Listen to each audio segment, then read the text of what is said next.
Sa usaping US at Iran, madalas simple ang tingin ng ibang tao na kung mas malakas ang isang bansa, kaya nitong agad tapusin ang labanan. Pero sa totoong sitwasyon, hindi ganun kasimple. Kahit ilang dekada nang may tensyon, hindi pa rin ito nauuwi sa ganap na pagtigil ng Iran. Bakit?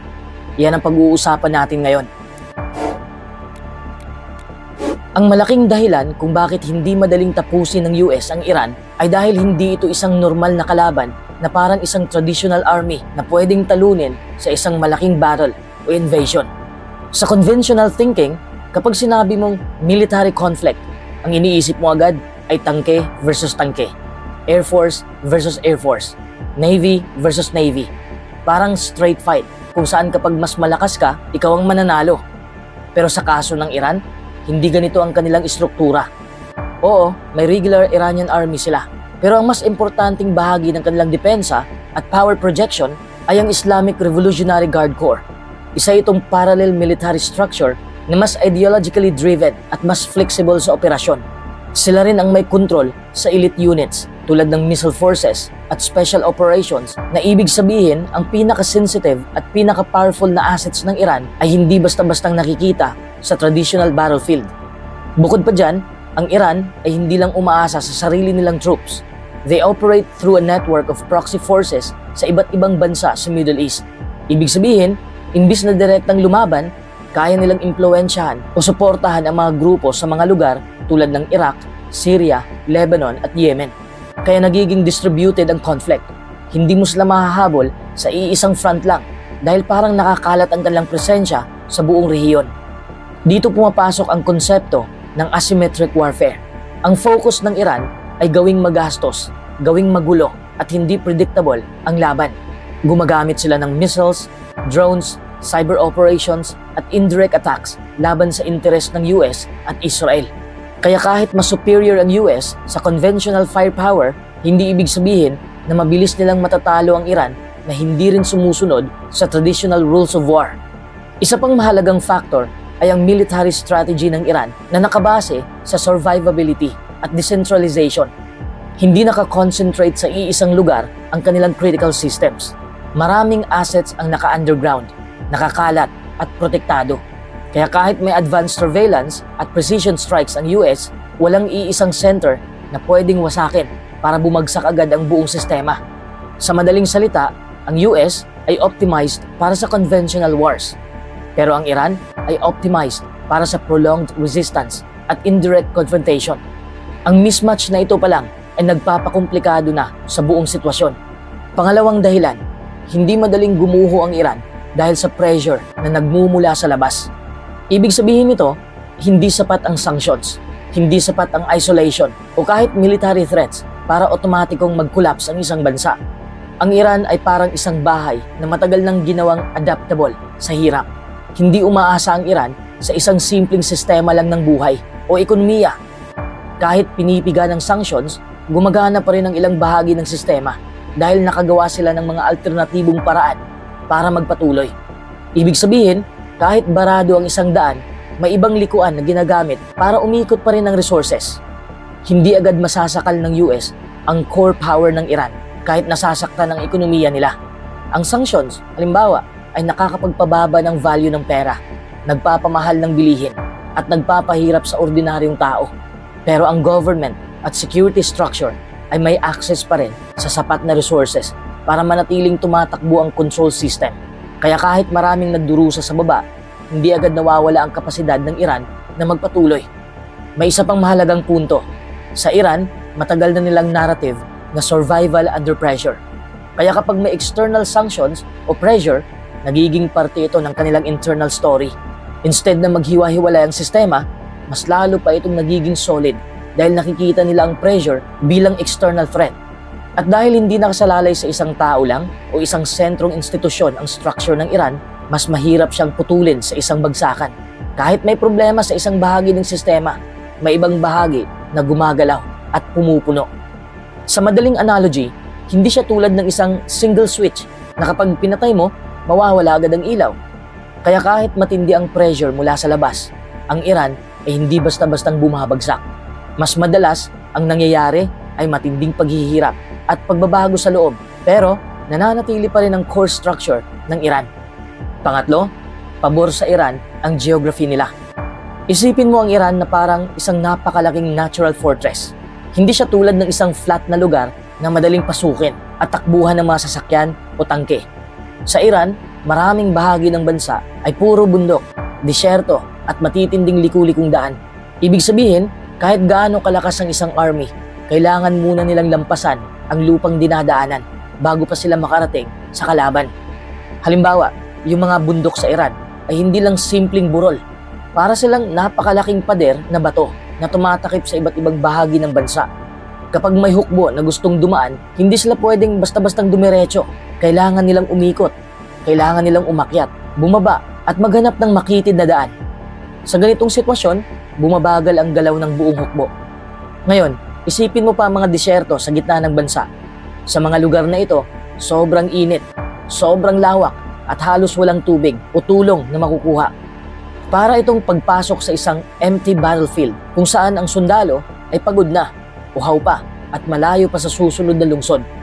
Kapag humina ang supply ng pagkain, gasolina at gamot, humihina rin ang buong operasyon. Isa pang mahalagang punto, ang mga lungsod sa Iran ay hindi basta-bastang dikit-dikit. Malalayo sila sa isa't isa at kadalasan ay nasa tabi ng bundok o ligtas na lugar. Ibig sabihin, kahit makapasok ang isang kalaban, hindi nila agad makukontrol ang buong bansa. Parang bawat lungsod ay may sariling mini fortress.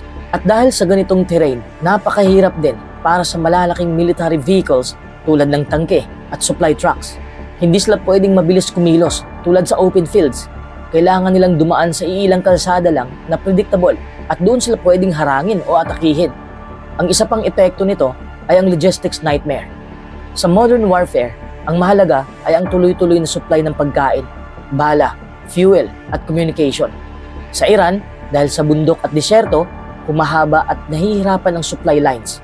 Kapag naputol ang supply, kahit malakas ang army, napipilitan silang umatras o huminto. Ito ang dahilan kung bakit sinasabi ng maraming military analysts na sa ganitong klase ng geography, kalaban mo ang mismong lupain na kanilang tinatahanan. Pang-apat, malaki ang gastos at may kapalit ang invasion o full-scale war sa US. Kapag pinag-uusapan kung bakit hindi basta-bastang pumapasok ang US sa full-scale war laban sa Iran, ang pinaka-importanting dahilan ay ang cost o kapalit na sobrang laki. At hindi lang ito pera ha, kahit malakas ang military ng Amerika, alam nila na ang isang buong digmaan ay pwedeng tumagal ng taon.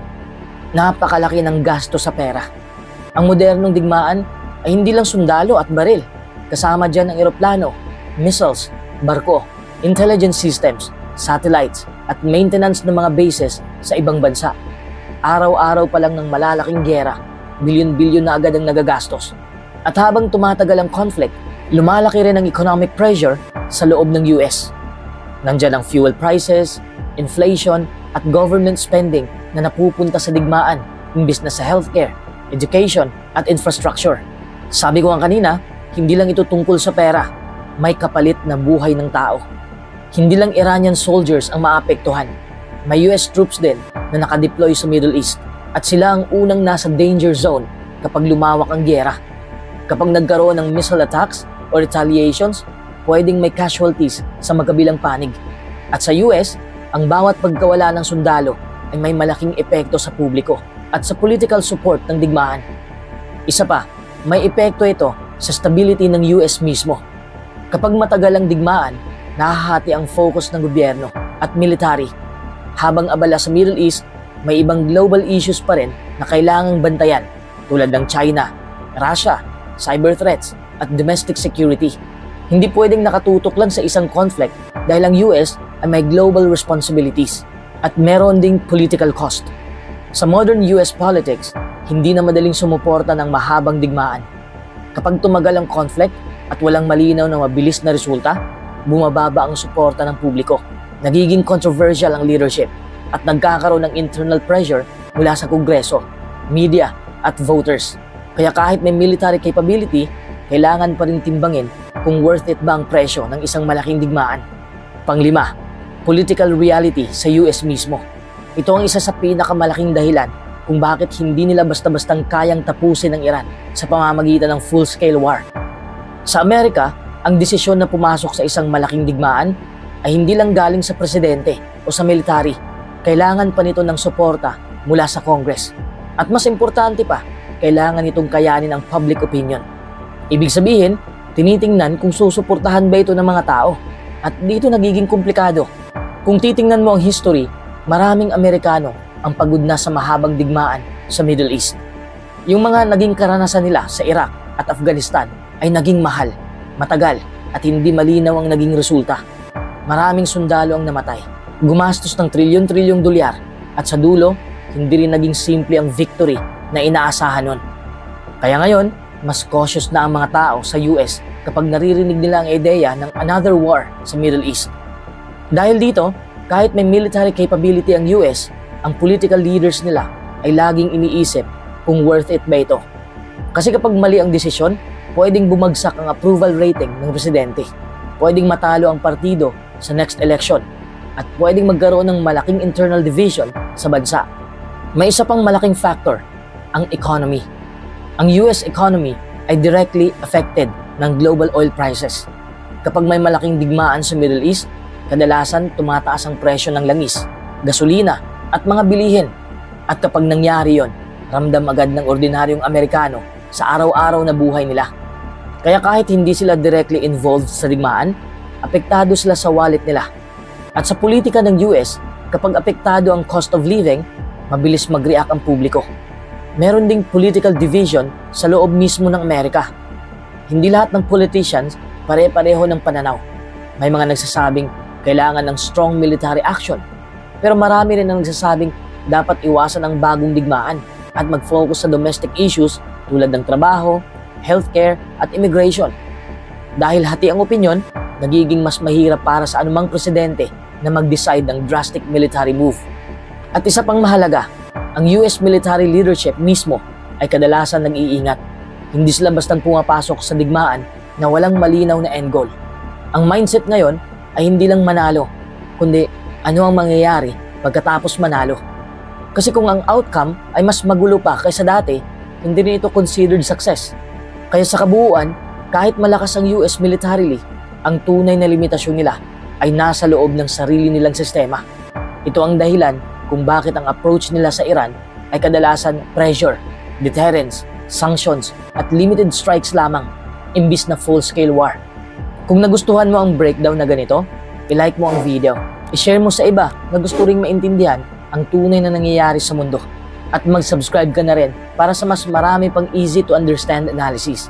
Dahil dito, iniintindi natin kung ano talaga ang nasa likod nito.